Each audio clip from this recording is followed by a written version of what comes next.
Welcome to the Power of Owning Your Career podcast. I'm your host, Simone Morris, and I have a passion for empowering others to take responsibility for their careers. Yes, I've written several books on owning your career and am loving hosting this podcast. This podcast is for you if you're willing to make a shift to the driver's seat in your career. We feature leaders who inspire, empower, and motivate you for consistent career action for results. Please continue to join us every Sunday when a new episode is released. Let's get into this week's show.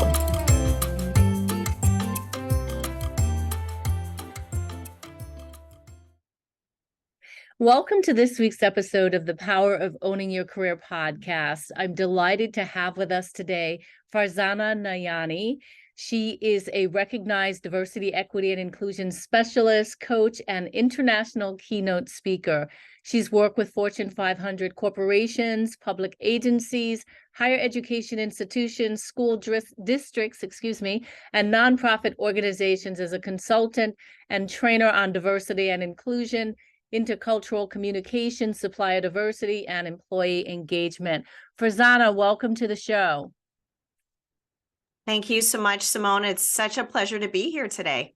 Awesome. Well, introduce yourself to the audience. I mean, we've given the official bio, but tell us a little bit more about who you are and what you're currently doing. Happy to. My name is Farzana Nayani. My pronouns are she, her, and hers. I do diversity, equity, and inclusion consulting, and I'm a speaker and an author. I've written 2 books. One is called Raising Multiracial Children, that came out in 2020. And another one is called The Power of Employee Resource Groups, and that came out just last year in 2022. Awesome. So what did you want to be when you were growing up? When I was growing up, I had a mother who was a nurse. So I was very interested in caregiving and doing something with people.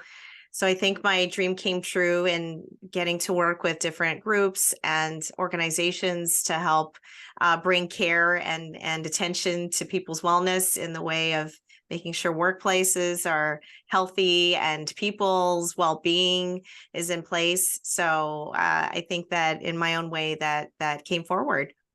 So what was your education path? My education involved, actually, I went to an undergrad education. I grew up in Canada, so we say university there. I went to university for a degree in education. I studied psychology and English in my undergrad, and then did a Bachelor of Education. What I found, though, was that I was very excited to learn about how cultures connected, even more so than the content I was teaching. And I pivoted into moving into what's called intercultural communication. So I did a master's in intercultural communication at the University of Hawaii. And then after that, moved to Los Angeles and have been working ever since. Awesome. Awesome. So, this show is about being in the driver's seat for your career. So, when in your career did you realize that you were in the driver's seat for your career? That moment when I was teaching English in the summers and I was surrounded by adults, and I saw how people connected, even though we were coming from different countries, coming from different ages and generations. And I thought that was so special. And when I found the field of cross-cultural communication, diversity, equity, inclusion, I knew that I wanted to do that. I think that the main pivot, though, that happened was I was working for other orgs for a good part of my life, a good a dozen years. And there was a time when I was working and my son, who was in kindergarten at the time, he was trying to get my attention. I was swatting him away, and I still feel really badly about it, but he ended up toppling the dresser over, and we almost had a pretty bad incident. He was actually safe. I feel like the angels were watching him because no drawer landed on him. It was all surrounding him. And that was my wake up call. I said, you know what? I need to be in charge of my own life and be able to pay attention and not feel guilty for taking my eyes off the computer when I need to. So I decided to focus on balance and having my own business. I went out on my own in 2017. And since then, I've had a thriving career, having a business and having people work with me and for me to put on projects and events and trainings to do with diversity, equity, and inclusion. That's awesome. But I imagine that working for yourself, I work for myself as well. There's many hats, especially in the beginning, that you still have a lot of pulls on your time. Any tips for the working parents on how to have that balance, or maybe some things you discovered when you made the separation? Yes, there was a networking group I went to. It was a group that was for new entrepreneurs, and they had a guest speaker, and that person shared that the way to maximize on time is to do 20-minute increments. And ever since that was said to me, that's how I live my life. I see what I can do in 20 minutes. And I find it's just power packed with productivity because you know what? You got to go, you got to make a meal, you got to pick up the kids, you've got to move on to the next project. There's no dilly dallying. So I think that the efficiency around it really is also a way to combat perfectionism. It's a way to combat feeling like you're not enough. However you show up in the way that you can in that time is enough. And that really has liberated me in terms of being able to own my own time, being able to know that what I put out is excellent, and it's got to have a constraint. So you're going to get what you're going to get, and it's going to be good quality, but I'm not going to beat myself up over it if I'm spending hours and hours when I really don't need to. Mm-hmm. Well said. So how do you deal with some of the challenges that women in business or, cultural challenges that may come up? What are some strategies that you have used in your career to deal with, whether it's microaggressions or things that come up because of your identity and culture? Yes, I am multi-ethnic. My mother's from the Philippines. My father is from Pakistan with roots in India. So in addition to being a woman, I'm a woman of color. I think those things intersect, and I'm conscious of that all the time.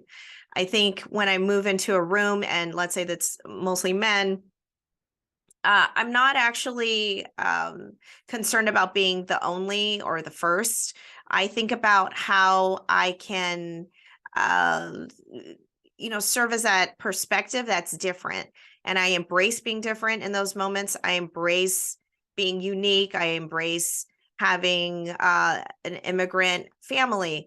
Anything that I can use to really highlight something unique and to stand out, I embrace it as a strength.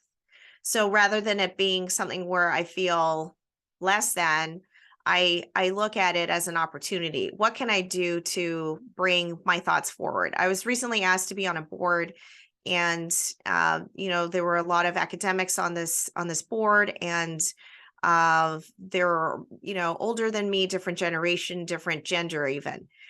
And what I found is that I was able to bring a little bit of a breath of fresh air, and that conversation was welcomed. So it's the environment I was in as well. My hat's off to everybody for that invitation. But at the same time, I didn't hold myself back. I didn't think coming in that I don't have a PhD. I didn't think coming in that, I'm a woman or, I'm 20 years younger than everyone else here. I just didn't let those thoughts come into my head. And I think there's a lot that people can learn about how to pause those self-limiting thoughts and put those away or diffuse them. There's a lot of success that can come from making sure we're not our own barriers. I love that. Let's go to resources then, because what resources have you found to be useful in your career and to, like you say, to really silence that inner critic or the noise that could get in the way of your career? There are so many great resources online. I think one that I found that has been instrumental is LinkedIn. And the reason why I like LinkedIn is because of two things. One, you get to read what other people are thinking and start to formulate your own opinions and thoughts, and find your own voice by seeing how other people express themselves. I think that's a key, is being authentic. That's one part of it. The other part of it is I found that when I was junior in my career, I would look up people, and LinkedIn wasn't there at that time, but on websites, I would look up what people do and kind of work backwards and see what education they had and what experiences they had to get there. And that was my game plan. So early on, I remember looking up someone who was in cross-cultural and global training, and I said to myself, how did they get into that? And that's how I found out about this degree. That's how I found out about different associations that I could join. That's how I found out about thought leaders that I could read. And it gave me that plan. So on my LinkedIn, I put every single part of my job history on there. I could just wipe it away and say I'm a business owner, but I do that actually intentionally so I can show young people that it was a stepwise growth. It just didn't happen overnight. I was, a TA myself, and now I'm teaching a class at UCLA. I was, a person who did marketing and would hand out samples, right? And now I teach about influencing the public. So all of those parts of my journey accumulated to be who I am. And I think that for anyone who's a professional, a young professional, a career professional in their own growth, it's about looking back at what you have as skills and taking stock of that, and then how you integrate that into where you're going. I love that, Farzana, because I've always been of the mindset that success leaves crumbs, or I've heard that saying, success leaves clues. And if you do your homework, right, you don't have to just immediately jump to a mentor. You could do your research and make your own plan, and then leverage something like a mentor to provide input on the plan and feedback that you can really design your own plan to move your career forward. So I love that. The next thing that comes up for me is really, let's bring the resources and this conversation together, really around the formula. I like to ask all the guests, what are the key ingredients? If you look back on your career, you've been inside an organization or organizations, you're in education, academia right now. You also doing your own thing as a small business owner. Thinking back and bringing that all together, what would you say are the key ingredients for successfully owning your career? Definitely, I feel that there is a deep need to be authentic. And when you are authentic, you will attract to you what is in alignment. The opposite happens when we are not authentic. We're trying to be someone else. And then we find that we're taking a job we think is right, or it's good pay, or it looks good on the resume, but we're not happy. And that's because we're not in alignment, but it's because we were living someone else's life. So the danger in that is you waste time, you waste the ability to get to your goals quicker. And what I found is the more you know who you are and really hold a mirror up to yourself and understand who that is, then the universe, people, supporters, champions, and mentors will bring opportunities towards you. But you've got to be clear first. I feel like that's the hardest thing, and that I'm still working on, is being clear, having clarity around what I want to do every day, making decisions. And once you get past that, though, it really is an open field. There's so many ways to get to that goal. So talk to us about how to be authentic, because not every environment, and I know you say you're not in alignment, right? If you're not being your authentic self. But we see, even on the LinkedIn platform, so many challenges, and even I'm thinking recent conversations about people being authentic with their thought leadership and being criticized in the DEI space. This authenticity thing, be yourself. Give us some tips for how we really thrive being authentic. There's being authentic, but there's also understanding what environment and audience you're in front of. So I myself, wherever I am, but I do adjust my message and how much I show up depending on if I feel safe, if I know that the environment is welcoming, if I know I can really make a difference by telling my story. And for example, I was just teaching a workshop last night at a school, and it was on multiracial identity. And I could share personal stories. I shared stories of growing up. I shared things that I normally wouldn't, right? And when I'm in front of corporate CEOs, I share data, I share my thoughts, I share how I really feel about strategy and what I think their commitments should be. So I am who I am wherever I go. However, I know what hat to put on and how much of that message will be received. And that takes refinement, that takes discernment, that takes reflection, and that takes really taking your ego out of it, because it's not about me blasting through, making sure everyone hears me pounding on the doors at all times, which, I appreciate in many, many other people. I'm inspired by that. For me, I feel like it's important also to make sure the message lands. So sometimes I might have a softer touch. Sometimes I might, share an analogy that can relate to the other person as much as it is related to me. Where does that wisdom come from? That wisdom comes from looking at my environment and needing to code switch. And when I over code switched, when I normed myself too much that I lost myself, that's where I was in deep despair. And when you feel like you're lost or you're losing yourself or you're not truly who you are, it absolutely is the environment. And I want to say that it is also the choice that you're making every day. So you can choose to take yourself out of that environment. You can choose to be bold. You can choose to be in alignment with others who are strong around something. You can also choose to, navigate protecting yourself. And, some wise people have always told me, not everyone deserves to hear your whole story. And it's a privilege for other people to get to know you. It's a privilege for you to be in their environment working for them. It's a two-way street. So once we realize our own personal power, the treasures that we are, we'll see ourselves as valued assets, as resources, as contributors. And I think we'll be more empowered to make those decisions. I love that so much. I received that for the audience. Yes. I think that's beautifully stated. Treasures. Love that authenticity. Yeah. It feels like it takes a while, though.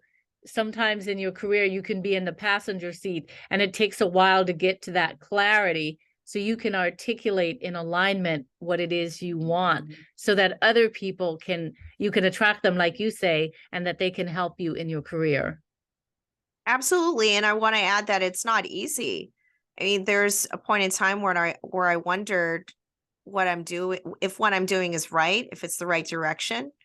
And so that struggle, though, it gives you that definition of who you are, because you've got to really want it. And when you get through that, my goodness, the other side is just so beautiful, vast. It's like a sunrise. Once you push through that and you realize that there are possibilities beyond your imagination, and other people are already doing it, right? Look ahead to those people that have paved the way, that have left those breadcrumbs, because we're standing on the shoulders of people who are pioneers. We don't need to be the first ones. We certainly aren't, but in some spaces we are. So how do we take from our elders and the wise people around us to move it forward? What's one of those incredible things that's happened to you in your career? Would you share that with us?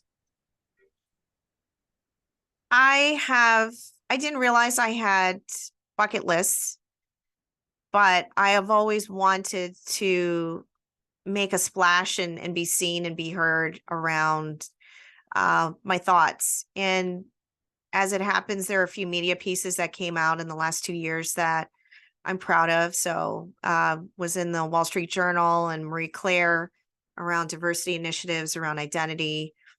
The Globe and Mail came around my new book, and that's based in Canada. So there was a bit of a homecoming feel that Canadian media picked that up. I'm actually going to be doing a LinkedIn learning course. And so I'm grateful for that. There's so many people I admire and respect on LinkedIn that are doing courses. And I think now that I can see that if I think it can happen, I wonder what will happen next. So I'm literally in the period of manifestation and reflection. It's almost the first day of spring. And in my father's culture, we celebrate the Persian New Year, Nowruz. And I feel like there are new beginnings just around the corner. I forgot spring is almost here. My daughter's been waiting for like a lot of snow. We're in Connecticut, and she wants to go sledding, so she's waiting for a lot of snow. And so with that, spring is like completely out of my head. Thank you. Yes. It is almost the first day of spring. That's Mhm. exciting. That energizes me. So as we begin to wrap up the episode, let me say you've got 2 books that you introduced in the beginning. If you were to write a book bringing together your career body of work, what would the title be? What do you think? It would be about identity and healing. And it's been on my mind. I want to do that. Mm-hmm. And I have another book in me for sure. There'll probably be another one around adult multiracial identity around the corner soon. Mm-hmm. So those would be 2 topics I would definitely want to dive deeper into. Awesome. Well, you have left such an impression on our listeners and me. It's been amazing to have you on the show. I could keep talking to you, but selfishly, but I will not. And so I wanted to thank you for being a guest on the Power of Owning Your Career podcast. Would you do us a favor and tell our listeners how they can stay connected with you if they'd like to do so? Definitely visit my website, which is farzananayani.com. And I have an email list. There's lots of goodies in there, great information, events coming up. As I mentioned, I'm on LinkedIn. I'm also on Instagram at Farzana Nayani. Awesome. Well, Farzana, thank you so much for sharing your career gems with our audience. We appreciate you. Thanks for having me. I sincerely hope that you enjoyed this week's empowering career story on the podcast. If you did, I'm going to ask you to do me a favor. Wherever you listen to the podcast, be sure that you are subscribing and that you rate and review the podcast. It's so important as we continue to spread the word of career empowerment. In addition, you can head over to the LinkedIn platform and join the Power of Owning Your Career discussion group. There you can have access to the guests who have been on the podcast, as well as others listening to the podcast, as well as myself, where we can continue the conversation. I hope to see you on that platform. You can also email me at pooyc@simonemorris.com if you have a suggestion for guest or a message that you want me to hear personally. Thanks so much, and make it an inspiring, empowering week in your career.